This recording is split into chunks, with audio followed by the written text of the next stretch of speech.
Hi, everybody in Literati world. I'm Elin Hilderbrand. Welcome to the Beach and Beyond.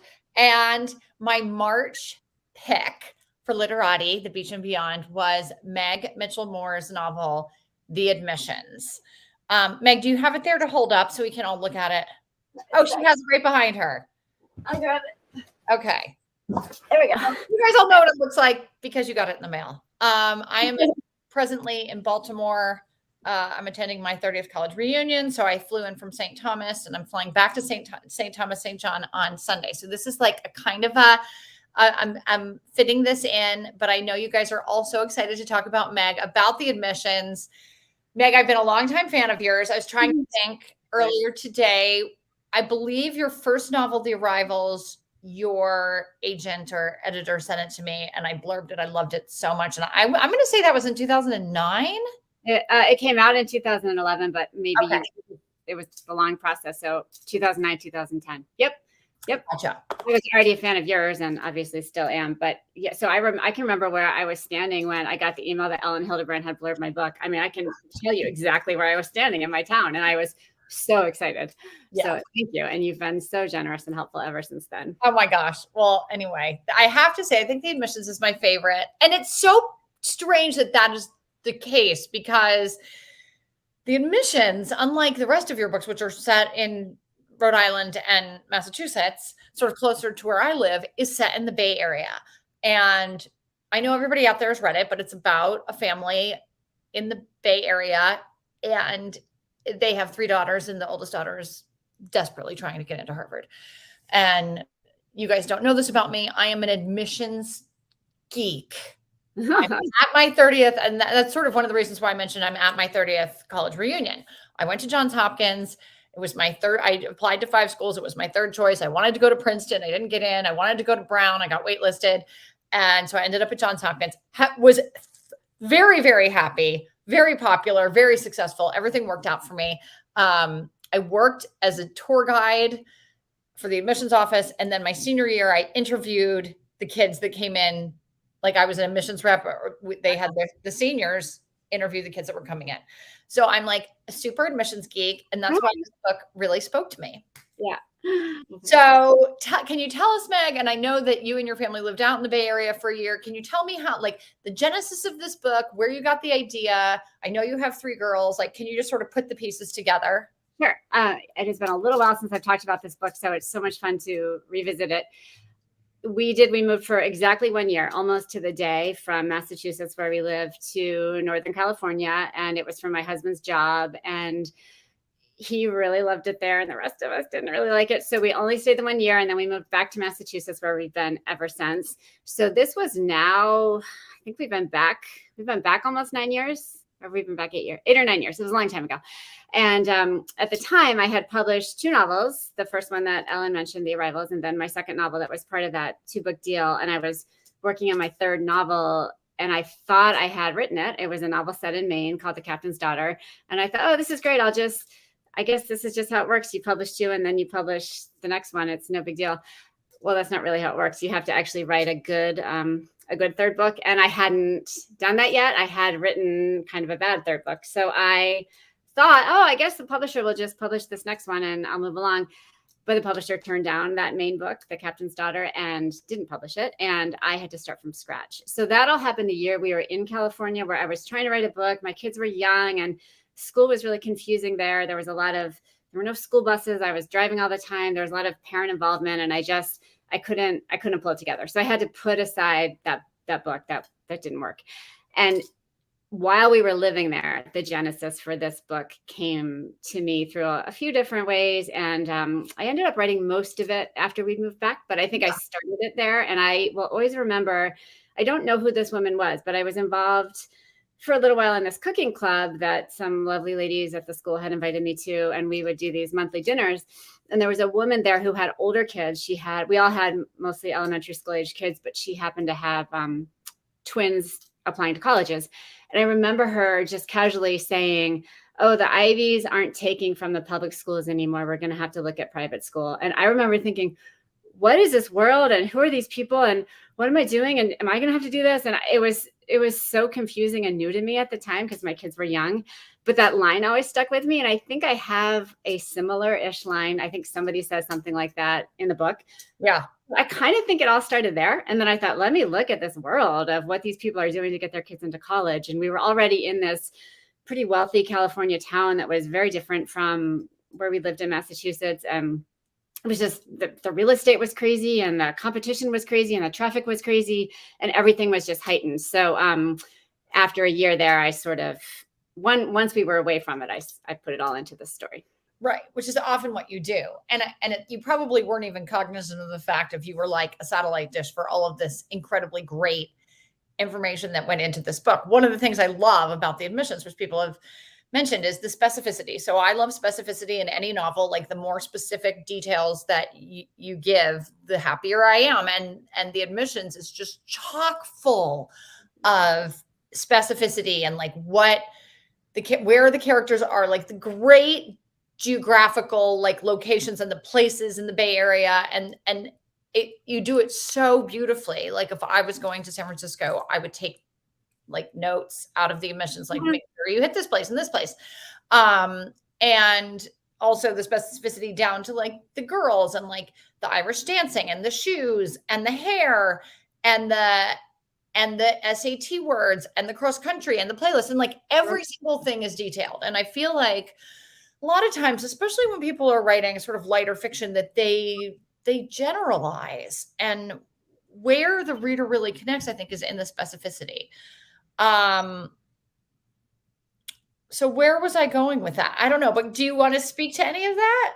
I think that's true. And I think that's what you do in your books too, which is why people flock to Nantucket to see all these places that you describe so well. I agree. That's what I like to read. That's how I like to write. So I think it's in any book, that's what's going to get me too. So, yeah, I think I try to do that in all my books. In this one in particular, I was an outsider to this world because we weren't from there. So in a way, that made it a little bit easier to do all this observing because I didn't have a stake in it, and it wasn't my world. So in some ways that's easier. You write a lot of times in the world that you live in, and I do that too sometimes too. And I don't know which one's harder. Which one do you think is harder? I mean, I don't know. I kind of feel like I really don't have the luxury of writing about a lot of other places. But for example, I have a scene, I'm writing a book, my 2023 book, and I have a scene that's set in Chicago.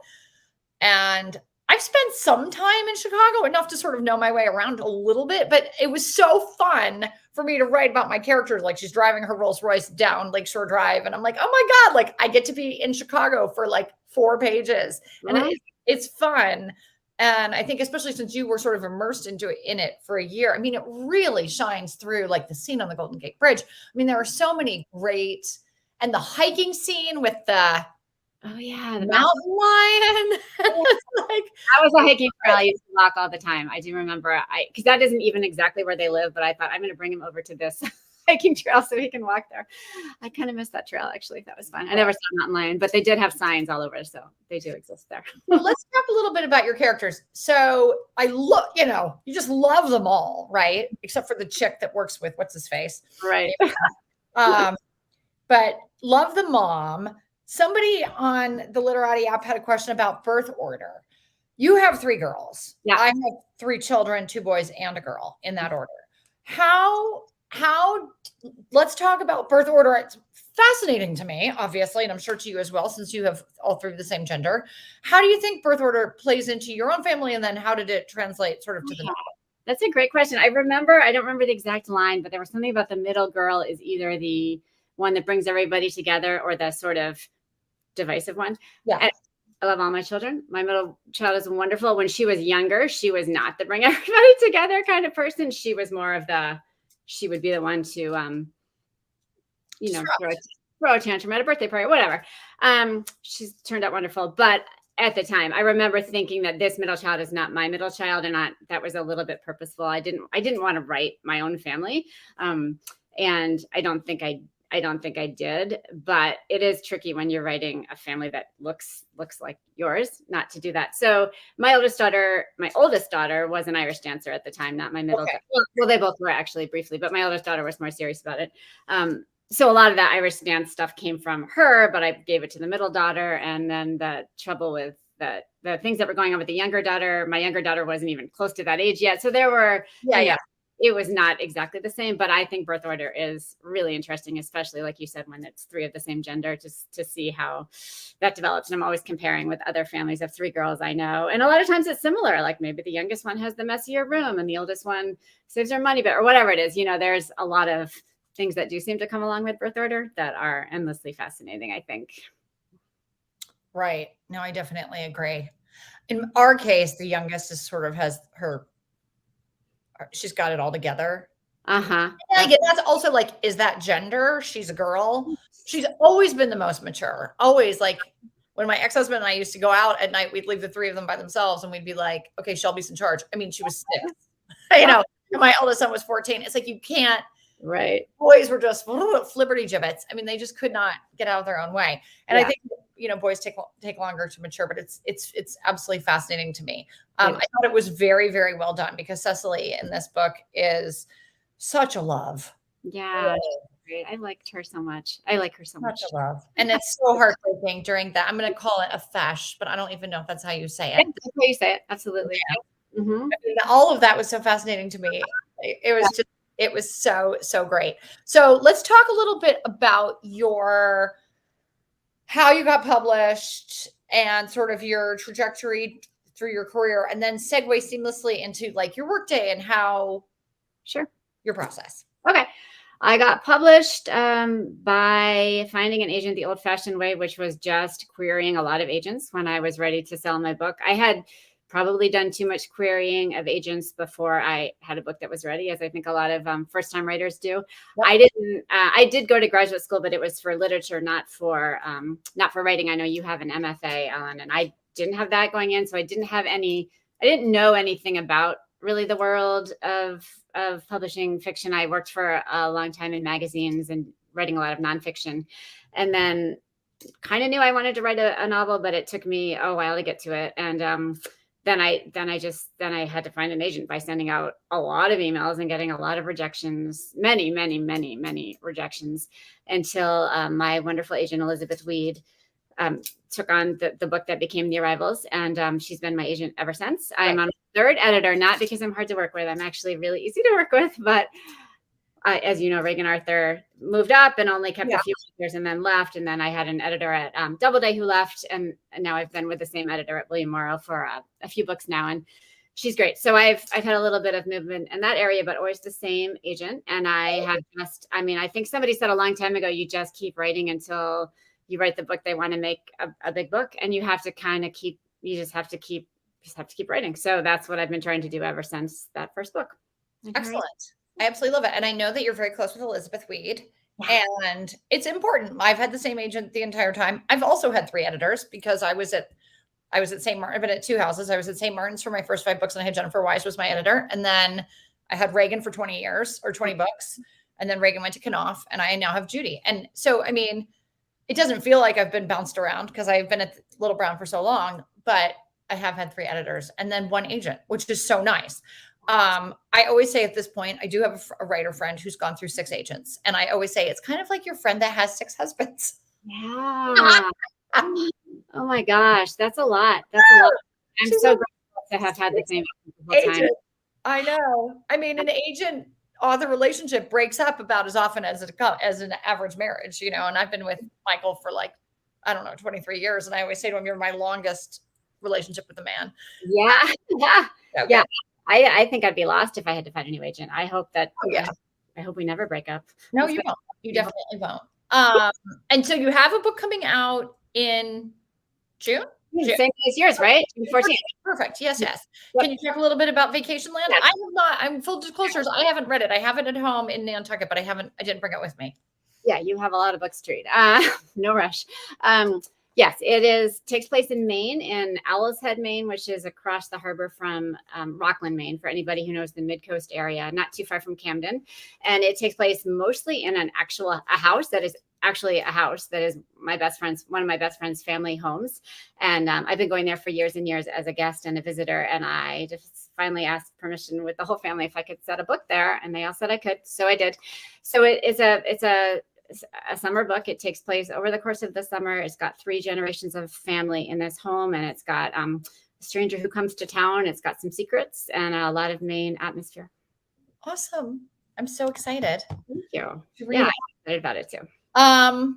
What was the book that was set on Block Island? The Islanders. The Islanders. Mm-hmm. Yes. So that was another one of my favorites, you guys, if you haven't read Meg's The Islanders. So that's set on Block Island. That also is chock full of specificity as far as like, if you were going to go to Block Island, like you would take that because they had like were all those places true? Like the Whoopie Pie place and the... No, I made up the Whoopie Pie place. That was based on a place in Newburyport and okay. Block Island, but most of the restaurant, I think everything else is actual. That's yeah. And then Meg's novel, hold on, I'm going to come up with the title here. Two Truths and a Lie was the one that was set in Newburyport. Right. Yep. And ditto, because that has a lot of like great, super intentional, like this is where you go in Newburyport, and that's where you live. And so it was so exciting to read that. Can you tell us a little bit about your process? How long did it take you to write? The admissions, Vacationland, has it gotten easier? Has it gotten harder? Right. To write a book, I feel like it gets harder every year. I don't know. You do? Oh, I do. Let's see. I'm trying to do about a book a year. This book is 2 years from the last book because COVID changed things and it needed a little bit more work. So I think the next one will probably be out a year after. I don't know. So I'm approximately on a book a year schedule. And I don't know how you have ever done 2 a year. That seems impossible because 1 a year is really a lot. So I would say I probably take about 6 months to write a draft, another 3 to 4 to revise, and then it moves on from there. But so that's getting the time is getting a little more compressed for me because I didn't start off on that kind of a schedule the way that you did, but the effort is not getting any lighter. I still struggle. Yeah, I still struggle with all of them. I struggle a lot with plot in all of my books. So I know that the book I'm writing now will need revision. And this book, that Vacationland, needed a lot of revision. All my books need a lot of revision. So that hasn't gotten any easier for me. No, I agree. I mean, I feel like it just gets harder. And it gets harder. I mean, I'm now writing my 29th book about Nantucket. Well, let's say 26th book about Nantucket, because 3 are in the Virgin Islands, right? But 26, when you write 26 books about Nantucket, it is very hard to come up with something new to say. And that's where I'm really having a hard time. Also, like in our genre, which is like women's fiction, beach fiction, whatever, right. Do you find, there's only so many things you can write about. Like there are some like darker, grittier things that I guess I could write about. And I just don't want to go there because I know people are going to be reading it on the beach. And I'm like, they don't want to read about suicide or depression, like anything like that goes down like a dark or sort of gritty road. I just stay away from it because nobody wants to read about that at the beach. Right. Yeah. It's really hard to balance that. I'd say that Vacationland has a few more serious subjects in it, but also I try to still keep the tone light, and it's really hard to balance those. And my favorite writers are the writers who can balance those. I think you do it really well. I loved, one of my favorite recent books was The Guncle by Stephen Rowley. Yeah. And he balances that really well too. He's got some heavy topics, but balanced with the lightness. So I'm always trying for that, having some topics that you can sink your teeth into without getting too down. But it's tricky. It's definitely tricky. And I think the book I'm writing now probably doesn't have too much dark stuff in it. The book that's coming out is it's a few more serious topics. So yeah, it's tricky because people expect a certain thing. Your editor expects a certain thing. I did try when I started Vacationland, I put a dead body in the beginning and I thought this is going to have a thriller aspect to it. And I was so excited. And my editor read the first few chapters and she said, I like everything but the dead body. You can't do. Oh. It's not what I'm looking for from you. So it's actually a dead seal. I had to have somebody find something. So the person became a seal.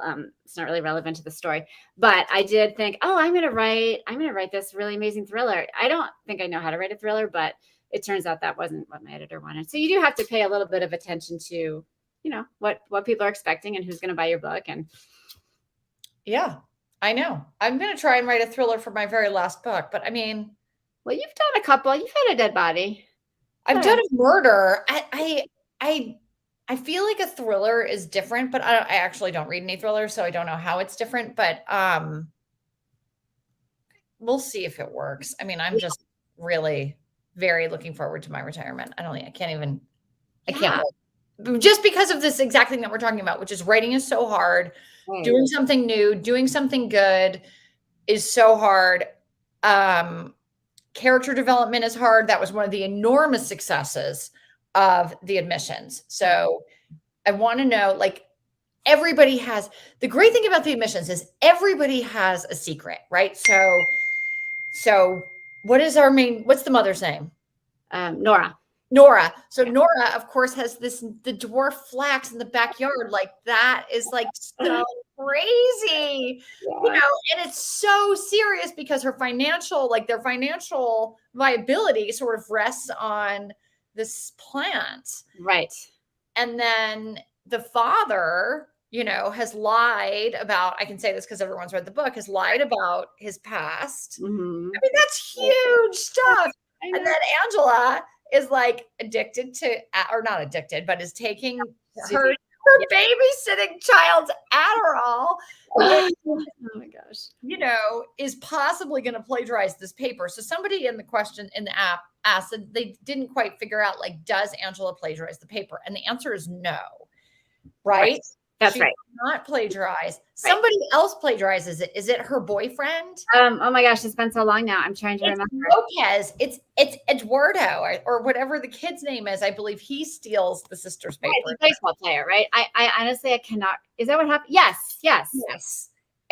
But it's so brilliantly done because you do what I love to do also, which is to go into a minor character's head for like a short chapter, and we can see like the old English teacher, like, it is so masterfully done, like the way we went in and we're thinking, oh my gosh, and after all this, Angela's going to get caught because she did end up plagiarizing the paper, and it's all going to end. I mean, like, the stakes are so high for everybody. And then the fact that, you know, what happens with Cecily during the fash, and then the youngest daughter, is it Maddie? What's the youngest daughter?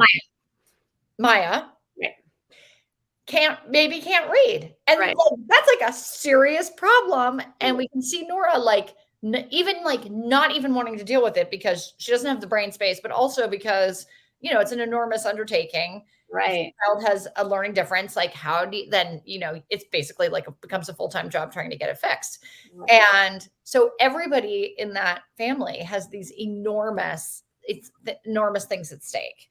Right. And I think the people who didn't like the book, it made them feel too stressed. And I can totally see that. I mean, it's not for everybody. It's maybe not for you if you're going through college admissions. I mean, I wasn't going through it when I wrote it.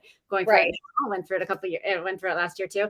So I don't know if I would enjoy it now. I don't know if I would have written, I probably wouldn't have written it now. That's for sure. Even though I'm a little more knowledgeable about the process, it probably wouldn't have interested me to write it at this point. But there are people who didn't. I remember even when we were selling it, the editors who didn't want it were editors who had just gone through this or were going through it and thought, no, this is not what I want to read about it. I'm living it.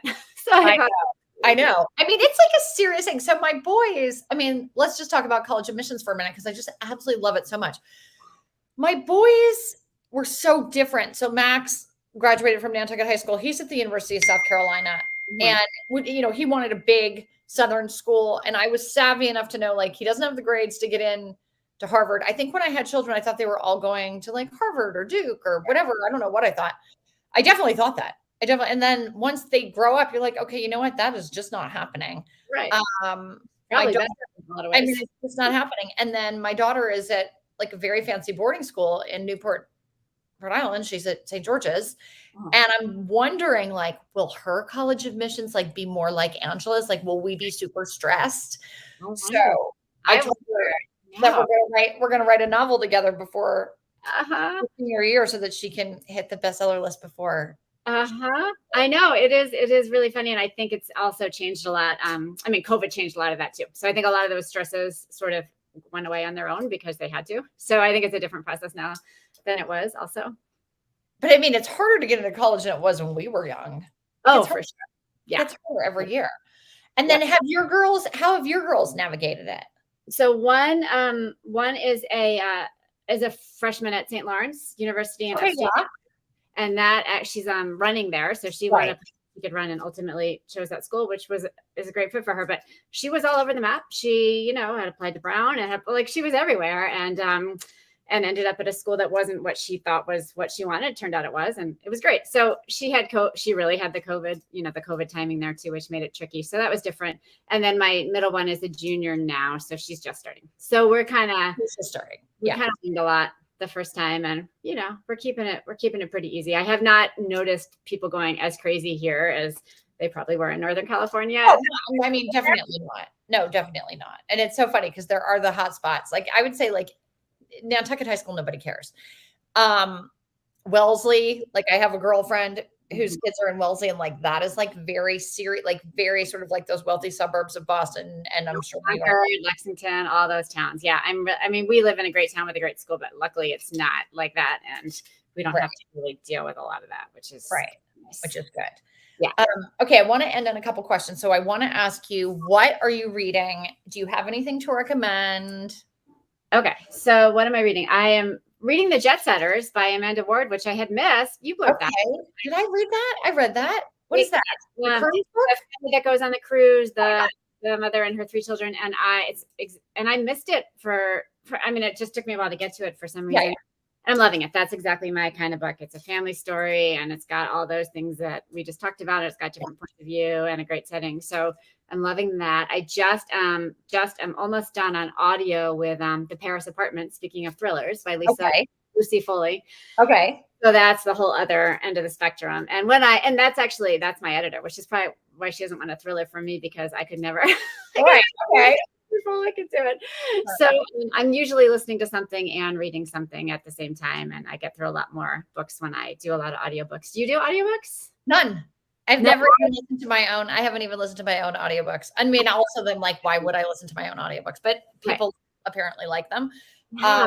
No, I don't listen to books. When I'm doing my jogging, I listen to music because it's just background noise. I don't, my exercise time is just time for me to sort of, I do a lot of writing in my head when I'm doing my jogging, and I don't want jogging. It's like jogging, but with a soft J. I mean, have you ever seen Anchorman? It's like a joke from Anchorman where he's like, "Oh no, jogging," or maybe it's jogging with a soft J. It's like slower than jogging but it's not even as fast as walking. It's just like a yoga jogging combo. No, it's just very slow jogging. So slow that we call it jogging. Okay, and then the last question I want to ask you, which is of course my favorite topic of conversation for anything. What are you binging? Let's talk about shows. What do you watch? We're on Ozark right now. We're almost done with season 3 of Ozark. So we've just got the first half of season 4 coming up. Did you watch Ozark? Yes, I'm all caught up. Oh my gosh. Waiting. Love it. And I'm excited because Maisel came back while we're finishing Ozark. So Ozark 2, Maisel, getting ready to teach. I'm also in the middle of Maisel. My boyfriend and I watch Maisel together, so I can't watch it unless we're together. We're long distance. So we'll finish it. He's coming to St. Thomas in a couple of weeks. We'll finish it then. I'm watching right now Inventing Anna. Have you seen Inventing Anna? Oh my God. I tell you what, I kind of heard mixed reviews, and then I've been watching it. I'm like, this is so good. It is so good. Yeah, my sister really loved it. So I know that too. There's so much good TV. It's ridiculous. Yeah. And then the last one I really loved, which you have to watch this, Meg, is Yellow Jackets. Oh, I loved Yellow Jackets. Oh my gosh. Yellow Jackets. Yes, I loved it. Yes. Loved it. Right. And I feel like for people that were fans of The Admissions, like they'd love Yellow Jackets because it's high school, sort of like that same sort of high school world. Right. Juxtaposed with like an adult world.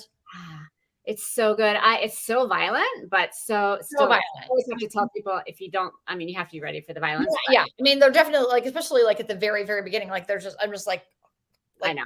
Yeah. It's in my eyes. I'm like, I cannot possibly. Wait, I have one more real quick. The Motherland is a British show. I think I don't know if it was on BBC, but the creator of Catastrophe, Sharon Horgan, is she's not in this one, but she's one of the creators. And I just binged 3 seasons of that. It's hilarious. It's about British mothers in London with small children and all their. Oh, all right. I'm writing that down because there are times when I just get to the end of everything and I'm like, oh my gosh, what am I going to do? Yeah. That's a great one. It's short. I think they're 28 minutes or something, and there's a lot of them. It's really good. Okay, that's fantastic. All right. Well, thank you, Meg, for coming on. Everybody, Meg Mitchell Moore, her new novel is called Vacation Land. It comes out June 14th, which is the same day as my novel, The Hotel Nantucket. So you can get them together at your independent bookstore. And thank you, Meg, so much. And we all loved the emissions. Thank you. Have a fun time at your reunion. I will. Bye, guys.